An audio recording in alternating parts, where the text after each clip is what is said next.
So, we're here to talk about Wigner and his friend from a modern perspective, to do something more serious than drink Sam Adams beer. I stole some of these illustrations off the web for Renato's stuff in the top left and Lydia's rendition of it in the right, and Chaslov's down at the bottom.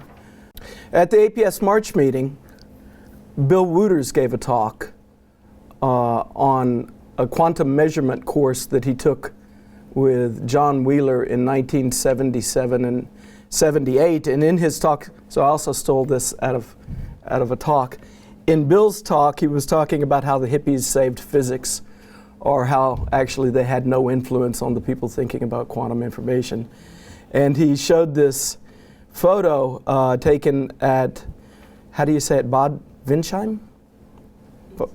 Widsheim, a conference in 1981. If you look in the photo, I don't know if you recognize all of these people, but this is Bill Wooters, this is Kip Thorne, this is John Wheeler, this is Wojciech Zurek, and this is Bill Unruh. To some, everyone has the same reaction. It looks like Bill if you look closely at his face. And when Bill Wooters gave this talk, he pointed out that everyone had a beard except for John Wheeler. At that same conference, there was another bearded attendee that I don't have a photo of. Carlton Caves was at the same conference, and he gave a talk on using squeezed light for increasing the sensitivity of interferometers. And he showed a contour plot of squeezed states. And the story goes that Eugene Wigner was in the audience, and Wigner was fairly old by the time. And Wigner asked him, "What is that right there?" And Carl didn't know exactly what he was pointing to. "What is that?" And then finally, Wigner, in frustration, got up from his seat, walked up to the screen, and said, "What is that?" And Carl said, "It's a Wigner function." So I found myself wondering that if Wigner somewhere up in the sky looks down at our meeting and sees the diagrams that will be drawn over the course of today and tomorrow, he'll be wondering, what is that? Well, you guys know that I'm a promoter of a view that Rudiger Schock and I and Blake Stacy back there and John DeBroda over here call cubism. If I look back over the years, the key concern that started to separate cubism from what Carlton Caves and Rudiger and I had developed that we called quantum Bayesianism was a more concerted effort to understand Wigner's friend in the framework of subjective probabilities, and to make sure that that everything that we were talking about was consistent. I think that if I could mark a time when cubism was essentially complete, I would say it was around 2003, but which now seems like an infinite time ago. But even by 2005, I know that we were still significantly confused about Wigner's friend, even though it had forced us in a more radical direction than we had been thinking. Rudiger was helping me spread soil on my lawn, I think in 2005, and we spent hours spreading soil and getting very confused about Wigner's friend. And even as late as 2007, when we were still collaborating with Carlton, we were somewhat timid about the conclusions that we saw it pushing upon us. So we made a small hint of it in a paper that ended up in SHPMP for the non-philosophers that studies in history and philosophy of modern physics. And we sort of snuck in our views of Wigner's friend with the phrase, fact for the agent. So when you perform a quantum measurement, it is a fact for the agent. We said something like that. But we didn't give any further explanation. And the first referee, I think we had 4 referees on that paper.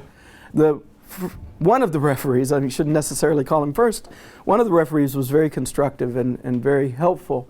That referee wrote, "You write, the occurrence or non-occurrence of an event is a fact for the agent. What work precisely is the modifier for the agent supposed to be doing here? It comes across as slightly odd to say that the occurrence is a fact for the agent." Of course, there's no inconsistency here, the referee says.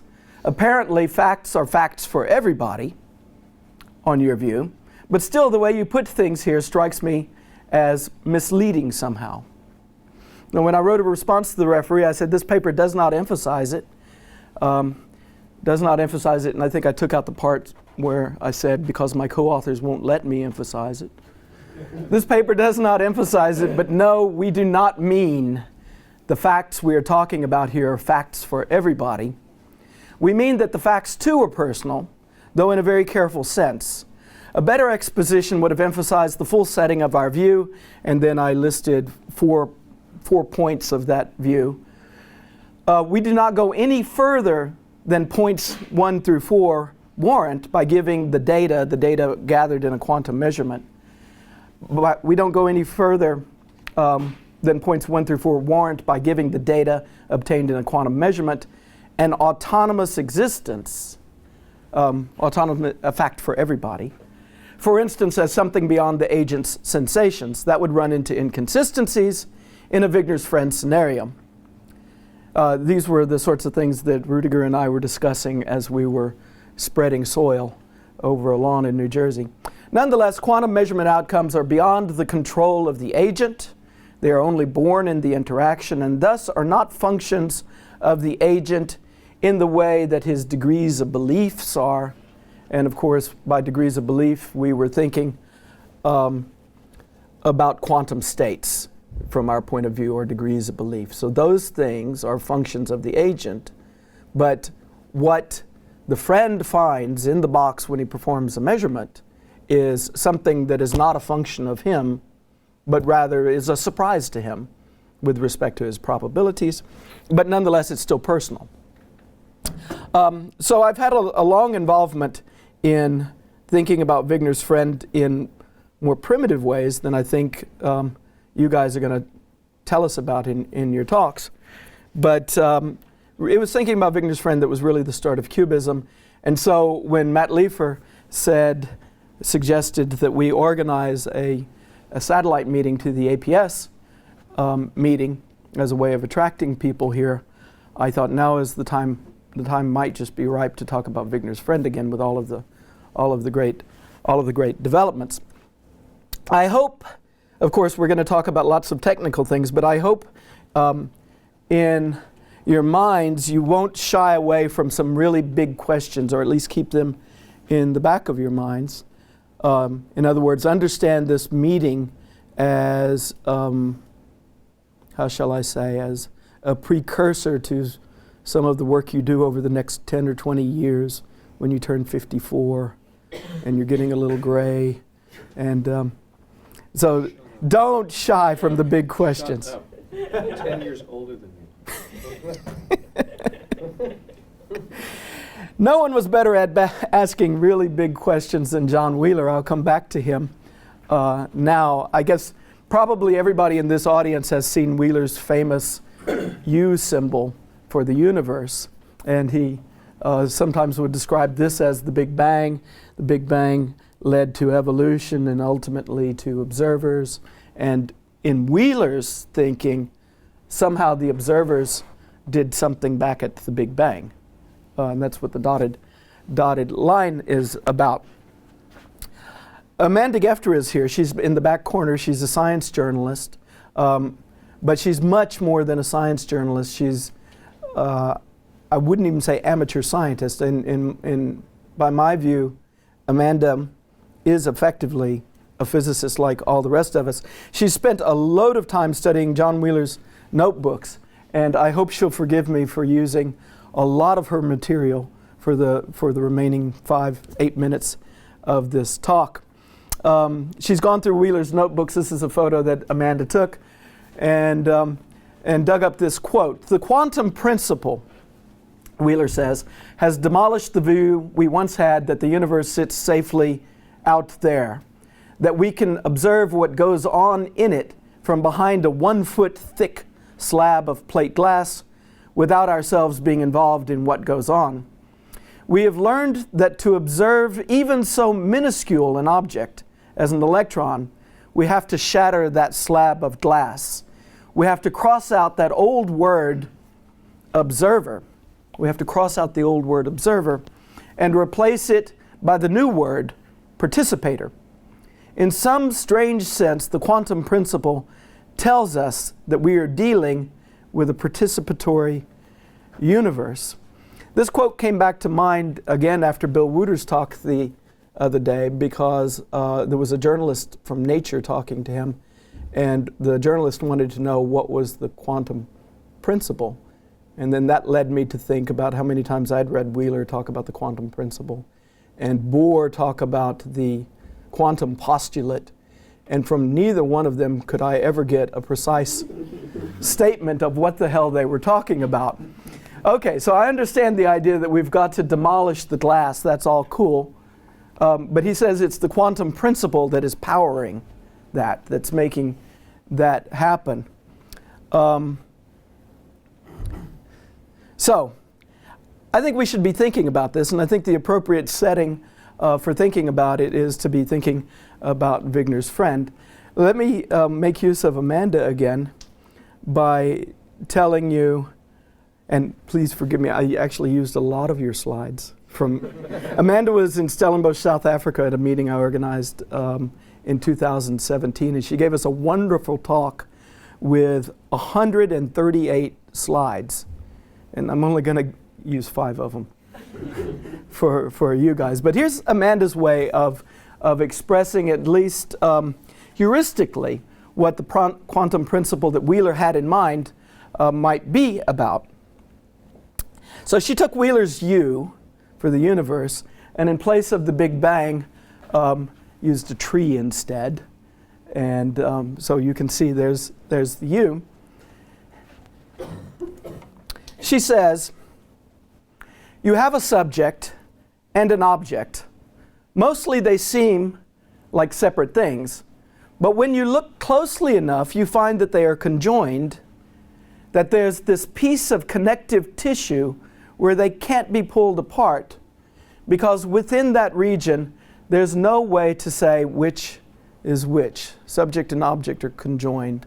This is the kind of thing she thinks that Wheeler had in mind and that he took from Niels Bohr, though I'm not so sure that Bohr went quite that radically. The discreteness that we find in quantum mechanics is not a property of the object. These are Amanda's words, not mine. But I like them. The discreteness that we find in quantum mechanics is not a property of the object, it's a property of the subject-object relation.